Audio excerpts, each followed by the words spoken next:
Halo, salam sejahtera bagi kita semua. Kembali lagi bersama saya Samuel Perninggotan S, AMD, salah satu CPNS dari Kabupaten Tapanuli Utara, yang sedang mengikuti kegiatan Laksar CPNS tahun 2022 oleh BPSDM Provinsi Sumatera Utara dengan pengampu materi yaitu Bapak Dr. Randus Muhammad Kafi, MSI. Pada voice note kali ini, saya mengutarakan pendapat saya tentang pengertian isu atau masalah. Menurut saya, secara umum, isu dapat diartikan sebagai suatu kejadian atau peristiwa yang dianggap sebagai sebuah masalah.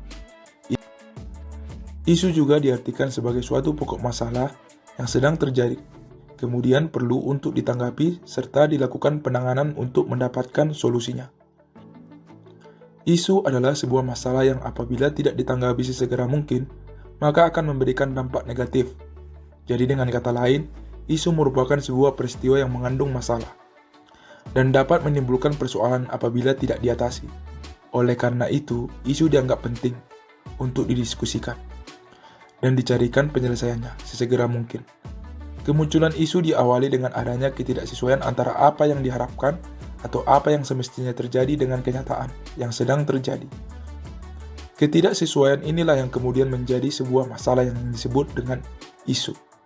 Isu pada intinya bisa berupa masalah perubahan peristiwa, situasi kebijakan, atau nilai.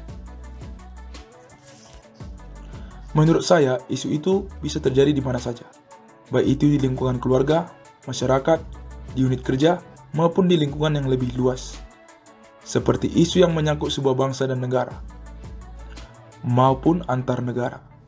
Dalam konteks habituasi dan aktualisasi pelatih dasar CPNS, isu dipandang sebagai sebuah masalah yang sedang terjadi di sekitar kita dan memerlukan sebuah penanganan, khususnya yang sedang terjadi di unit kerja kita masing-masing. Berbagai macam isu, ada yang dinamakan sebagai isu strategis atau critical issue. Critical ini dipandang sebagai topik yang berhubungan dengan masalah-masalah sumber daya yang memerlukan pemecahan disertai dengan adanya kesadaran publik akan isu tersebut. Isu kritikal ini dibagi menjadi 3, yaitu isu saat ini, isu berkembang, dan isu potensial.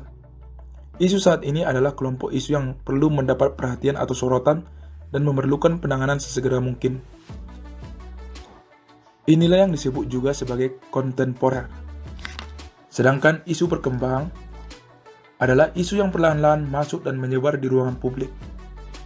Isu potensial merupakan kelompok isu yang belum nampak di ruangan publik, namun dapat terindikasi dari beberapa instrumen seperti penelitian ilmiah analisis dan sebagainya, yang mengidentifikasi adanya kemungkinan merebak isu tersebut. Di masa depan, dari ketiga isu tersebut, isu saat ini atau isu kontemporer lah yang menjadi masalah utama yang harus diatasi sesegera mungkin. Jadi kesimpulan yang menurut saya, isu itu adalah suatu kejadian atau peristiwa yang dianggap sebagai sebuah masalah yang perlu diatasi atau dicarikan solusi penyelesaiannya. Karena jika tidak, maka kemungkinan akan menimbulkan persoalan atau dampak negatif. Demikianlah voice note dari saya tentang isu atau masalah. Semoga bermanfaat. Terima kasih.